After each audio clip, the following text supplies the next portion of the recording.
Sublime gracia del Señor, que a un infeliz salvó. Sublime gracia, mas el Dios de toda gracia que nos llamó a su gloria eterna en Jesucristo, después que hayáis padecido un poco de tiempo, Él mismo os perfeccione, afirme, fortalezca y establezca. A Él sea la gloria y el imperio por los siglos de los siglos. Amén. Gracia me enseñó a temer.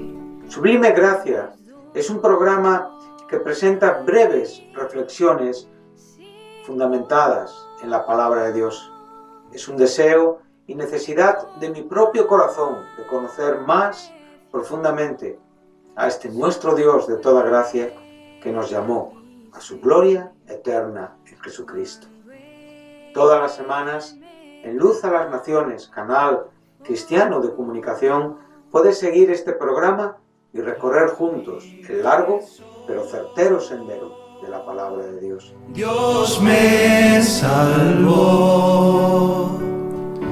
y mis cadenas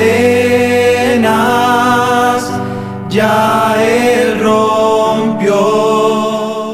Sublime gracia, porque de su plenitud tomamos todos y gracia sobre gracia. Perdón, sublime gracia, inmenso amor. Es un placer para mí saludar a los oyentes de Radio Luz a las Naciones desde nuestra programación de reflexión bíblica titulada Gracia Sublime. Programa desde el cual semanalmente compartimos con ustedes breves pensamientos, reflexiones fundamentados en la palabra de Dios que tienen como objeto, como fin, que procuran la edificación de nuestras almas. A lo largo del último tiempo de nuestro programa hemos abordado el tema del Espíritu Santo como tercera persona de la trina deidad de Dios. Hemos podido avanzar acerca de lo importante que es estudiar esta tercera persona de la trina deidad de Dios en todo lo que Él es y representa divinamente hablando. Es necesario y fundamental comprender al Dios Padre, al Dios Hijo Jesucristo y al Dios Espíritu Santo. Hemos podido ver que la Trinidad es una doctrina neotestamentaria en el sentido de revelación clara. Esto no quiere decir que el Padre, el Hijo y el Espíritu Santo no fueran o no existieran o no fueran manifestadas por el escritor, por Dios mismo, en todo lo que el Antiguo Testamento es y representa. Tanto el Padre como el Hijo como el Espíritu Santo aparecen clara e inequívocamente a lo largo de las páginas del Viejo Testamento. Pero también es verdad que en la propia idea de revelación progresiva de Dios, hasta donde yo entiendo, puedo ver que en esa progresión vamos comprendiendo las verdades en una manera más perfecta, y es una de las maneras en las que Dios nos enseña a través de su palabra. Entonces vemos que la Trinidad es una verdad que se nos aclara en el Nuevo Testamento. Es para mí la gran revelación del Nuevo Testamento. El Dios único, indivisible, se revela en tres personas que están unidas en sustancia, en esencia, y a la vez se nos presentan con diferentes aspectos ministeriales en los tratos divinos con la humanidad, principalmente relacionados con la obra de Cristo en la cruz y sus consecuencias eternas. Por supuesto, entendiendo siempre ese pasado o esa eternidad anterior, donde ya el Padre, el Hijo y el Espíritu Santo eran y pensaban en una manera en la que diseñaban este propósito que se nos ha revelado a través de las páginas de la Escritura. Estamos contemplando ahora la importancia de ver el aspecto personal del Espíritu Santo. O sea, el Espíritu Santo es una persona, como lo es el Padre y como lo es el Hijo. A veces para los lectores de la Escritura, para los cristianos, no es muy importante que sea una persona, un poder o una influencia. Sencillamente todo se reduce, como digo, a un mero poder, pero claro, de nuestra comprensión en cuanto a lo que el Espíritu Santo es, depende la consistencia y la estabilidad de los propios fundamentos de la verdad. Y si el Espíritu Santo no es una persona de la divinidad, entonces no existe el Trino Dios. En nuestra propia vida práctica también nos sucede a veces. Si el Espíritu Santo no es más que un poder obrando en mí, entonces es algo o es una... Y tengo que decir algo porque evidentemente no puedo decir a alguien, si este es nuestro concepto del Espíritu Santo, que va a obrar siempre de acuerdo a aquello que yo ideo, planifico o trato de llevar a cabo, siempre valiéndome de ese poder para poder completar o alcanzar mis fines personales. Sin embargo, si yo comprendo profundamente lo que significa que el Espíritu Santo sea una persona que está morando, que está establecida en mi vida, en mi nueva naturaleza, que yo soy un templo del Espíritu Santo, entonces cambian las tornas. En cierta manera, yo ya soy un dócil instrumento sujeto a su voluntad. Entonces, mi propia idea de Él en mi vida obedece a aquel propósito de Dios para conmigo. Entonces, como bien nos enseñaba el apóstol Pablo en la epístola a los Gálatas, cuando dice en el verso 16 y 17, en el capítulo 5, andad en el Espíritu, no satisfagáis los deseos de la carne. Y dice, porque el deseo de la carne es contra el Espíritu, y el del Espíritu es contra la carne, y estos se oponen entre sí para que no hagáis lo que quisierais. Esto es algo importante, para que no hagamos lo que queremos, o sea, para no hacer aquello que está relacionado con nuestros principios humanos, rebeldes, independientes, autónomos y que no están sujetos a los principios de Dios que claramente están entendidos y con total seguridad se pueden desarrollar en la voluntad y en la persona del Espíritu Santo, obrando, ministrando a nuestro favor. Como digo, el primer concepto que hemos mencionado en el sentido de únicamente poder es puramente pagano, porque así es como se relacionan los hombres con las diferentes divinidades paganas a lo largo de la historia humana, únicamente buscando su poder. El segundo concepto de aquel que realmente está como un mayordomo a mi servicio es humillante para poder, para entender a aquel que siendo Dios, aquel que realmente está dentro de un propósito tan santo, tan glorioso, aquel que realmente obró en favor de aquel que humilló y entregó su vida en la cruz por nosotros, el Dios hecho hombre, Jesucristo, y que como consecuencia de su sufrimiento, como consecuencia de su resurrección, el Espíritu Santo fue dado por el Padre, el Consolador vino a nuestros corazones, entonces podemos comprender que su personalidad es divina y por lo tanto debe de tener una autoridad, una superioridad, una preeminencia en cuanto a lo que nosotros vivimos en nuestra relación con Él. Él es Dios. No necesitamos de un cuerpo, como hemos dicho, para ser persona.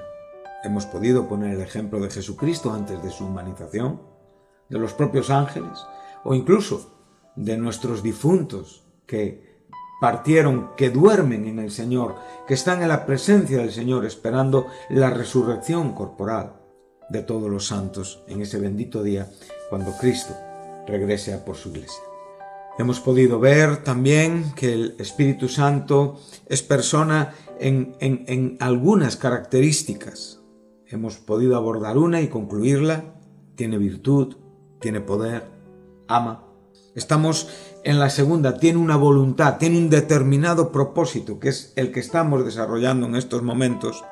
para poder continuar con su actuación en cuanto a escudriñar. Él escudriña. Evidentemente tiene una voluntad poderosa y libre en sí mismo. Y a la vez, como digo, tiene sentimientos. Se le puede entristecer, se le puede mentir, se le puede afrentar. Por lo tanto, vamos a continuar con lo que nos ha ocupado en el último programa a lo largo del tiempo que nos resta, y vamos a volver al capítulo 8 de la Epístola a los Romanos, donde estamos viendo este aspecto, que el Espíritu Santo tiene un determinado propósito y que esta bendita tercera persona de la Trina Deidad de Dios intercede por nosotros. O sea, queremos decir que la Iglesia, que los creyentes tenemos dos grandes intercesores. El primero, nuestro gran sumo sacerdote Jesucristo, que como nos dice claramente Hebreos 7, Él vive para interceder siempre. Él vive para siempre para interceder por todos nosotros. El verso 25 nos lo enseña del capítulo 7 de Hebreos. Pero también tenemos al Espíritu Santo, que es otro gran intercesor en favor de los creyentes, en favor de la Iglesia. Hemos estado en el verso 23 del capítulo 8 de Romanos, donde dice, y ahí es donde quedamos en el último programa, y no solo ella, sino que también nosotros mismos, que tenemos las primicias del Espíritu. Bien, veníamos hablando acerca de la creación, de la situación que la propia creación vive. Y evidentemente ahora vemos que nosotros tenemos una experiencia similar, salvando la diferencia de lo que nosotros somos en Cristo Jesús. Pero vemos que esta creación anhela, esta creación gime, esta creación comprende que fue sujeta a vanidad no por la propia voluntad, sino por causa de aquel que la sujetó, que es en esperanza. O sea, la propia vanidad en la que realmente hoy vive la creación alberga una esperanza futura exactamente igual a la que nosotros albergamos y esperamos. Esta creación será libertada. Por lo tanto, tenemos que entender que hay tres gemidos claros en este contexto. Los de la creación, los de los creyentes, que es los que estamos abordando, y los del Espíritu Santo, con el que terminaremos, que en cierta manera es aquello que tiene que ver con la propia voluntad del Espíritu en cuanto a su personalidad. Y estos tres gemidos tienen una razón, y tienen la razón de la propia sujeción a vanidad, de aquel que nos sujetó a vanidad, de aquello que realmente fue la consecuencia del pecado. El capítulo 3 de Génesis enseña perfectamente la razón por la cual Pablo está escribiendo aquí en este capítulo 8 de Romanos. A partir de la caída del hombre, a partir del pecado de Adán, todo fue afectado y por lo tanto todo aquello que fue afectado gime por la libertad, por esa libertad esperanzadora que un día se llevará a cabo y que aún la propia creación comprende, entiende y espera. Cuanto más nosotros, que como bien nos dice el apóstol, tenemos las primicias del Espíritu. Entonces aquí lo que podemos ver, y hemos dicho que estas primicias del Espíritu nos están hablando de ese sello con el que fuimos sellados, que nos da la garantía. Las primicias siempre tenían que ver con los primeros frutos, siempre tenían que ver con la propia fidelidad de Dios. Representaban a Dios como ese dueño de la cosecha y a quien pertenecían esas primicias, esos primeros frutos. En la misma manera nosotros también pertenecemos a Dios. Y Cristo ha sido los primeros frutos de la resurrección y nosotros, las primicias del Espíritu, aquellos que ya hemos sido sellados y que albergamos y esperamos la bendita esperanza de la libertad gloriosa de los hijos de Dios, podemos comprenderla y podemos vivirla y evidentemente gemimos dentro de nosotros exactamente igual que la creación para ser libertados de esta condición presente, para ser traspasados, trasladados, para que por medio de esa resurrección prometida por Dios y garantizada por Cristo, siendo Él el primer fruto de la resurrección, un día podamos disfrutar de nuestra esperanza bienaventurada. Entonces, aguardamos esa adopción, ¿sí?, la redención de nuestro cuerpo. Y ahora vamos a abordar el versículo 24. Porque en esperanza fuimos salvos, pero la esperanza que se ve no es esperanza, porque lo que alguno ve, ¿a qué esperarlo? Bueno, aquí tenemos un tiempo verbal aoristo. Es un tiempo verbal griego. Fuimos salvados. Esotemen. Esto da testimonio de nuestra liberación pasada. Esto es un hecho que hemos experimentado en el pasado, donde hemos sido salvos de la culpa, de la esclavitud, de nuestros pecados y del juicio de Dios sobre ellos. Esto es algo que es muy importante a la hora de reflexionarlo. Cuando nosotros podemos ver las palabras que el apóstol Pablo dice a la iglesia de Éfeso, desde esas cartas que escribió en su primer encarcelamiento en Roma. Porque por gracia hemos sido salvos por medio de la fe. Y esto no es de vosotros, sino que es un don de Dios. ¿Qué nos está diciendo? Bueno, que nosotros en la obra que Cristo llevó a cabo por nosotros, primeramente hemos sido perdonados de nuestras culpas. Hemos sido libertados de la condición esclava del pecado, del señorío del pecado sobre nuestras vidas. Esto lo expresa muy bien la epístola a los Romanos, donde Pablo desarrolla con tanta claridad la doctrina de la justificación por la fe y únicamente por la fe. Una justificación por gracia mediante fe, donde claramente nos dice que este cuerpo de pecado es destruido para no servir más al pecado. O sea, nosotros estábamos en una condición de esclavos, en una condición servil, de servidumbre, a un amo absolutamente cruel, inmisericorde, un amo que únicamente busca y desea la perdición. Y evidentemente esa condición del pecado en la obra de Cristo en la cruz ha sido libertada. Esto es lo que aquí nos está diciendo. En esperanza fuimos salvos.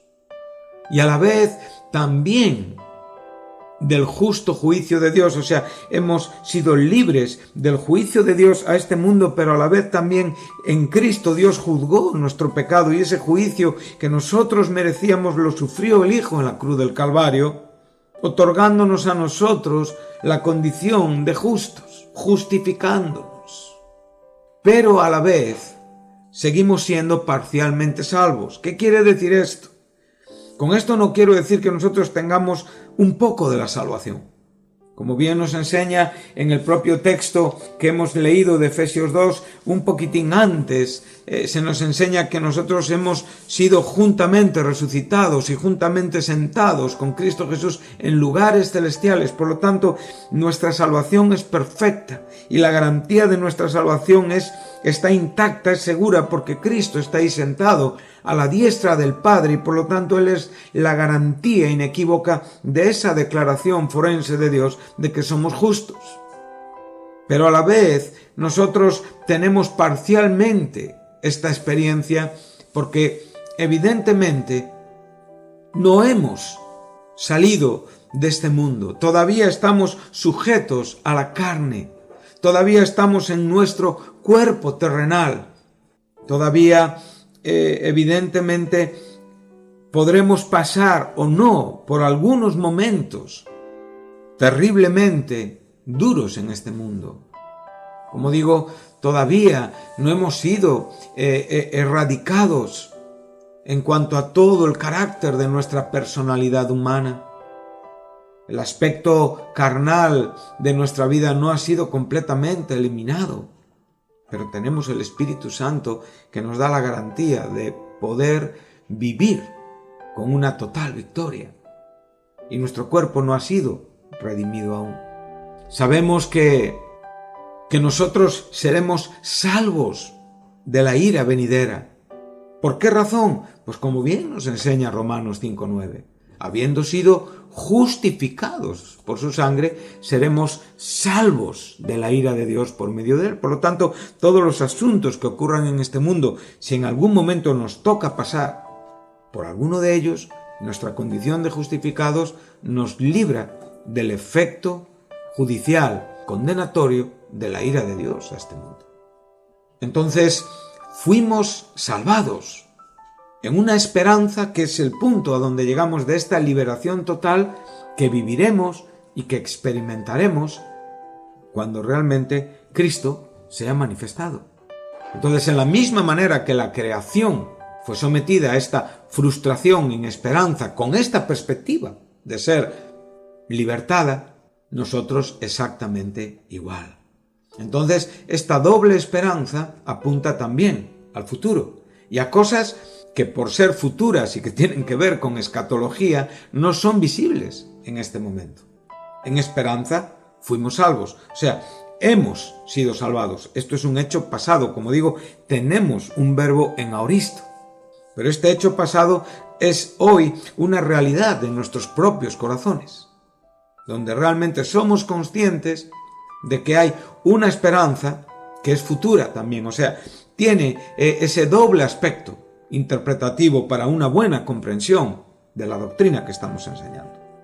Y mucho tiene que ver la persona del Espíritu Santo en nuestros corazones, como veremos en el próximo programa en unos versículos un poquito más adelante. Este verbo, como digo, está en un indicativo aoristo pasivo. Pero así como el verso 23 está hablándonos de una salvación futura, el verso 24 que estamos leyendo nos está hablando, como digo, de una salvación pasada a través de esta obra del Espíritu Santo. Entonces siempre debemos de conjugar bien los verbos. Creo que el aspecto gramatical para interpretar la Escritura es fundamental y muchas veces nuestra salvación se nos presenta, como digo aquí en este versículo, en un aoristo pasado. O sea, fuimos, como digo, en esperanza, fuimos salvos. A veces también se nos presenta con un aoristo, con una orientación futura. Por lo tanto, esto lo podemos ver en Romanos 13:11. Y haced todo esto conociendo el tiempo, que ya es hora de despertarnos, porque ahora la salvación está más cerca de nosotros que cuando creímos. Esto claramente nos está hablando de un futuro, a aquellos que ya somos salvos. A veces nos habla de un tiempo perfecto en cuanto a la obra, como bien se nos enseña en Efesios 2. Por gracia somos salvos mediante fe. Muchas veces se nos presenta en un tiempo presente. Eso lo tenemos en 1 Corintios, por ejemplo, 1:18. La palabra de la cruz es necedad para los que se pierden, pero para nosotros es poder de Dios. Y otras veces lo tenemos también en un futuro, como hemos citado antes. Seremos salvos de la ira de Dios por medio de él. Por lo tanto, como digo, esto es fundamental, ver este doble aspecto y verlo con la presencia de la persona divina del Espíritu Santo en nuestros corazones para poder comprender lo que aquí se nos está enseñando. En el próximo programa abordaremos el versículo 25 y hablaremos de esperar lo que no vemos, con paciencia lo aguardamos y ya después entraremos en esa intercesión del Espíritu Santo. Por lo tanto, que Dios les bendiga, les espero en el próximo programa y espero que haya sido de mucha edificación lo que hemos estudiado juntos hoy. Muchas gracias.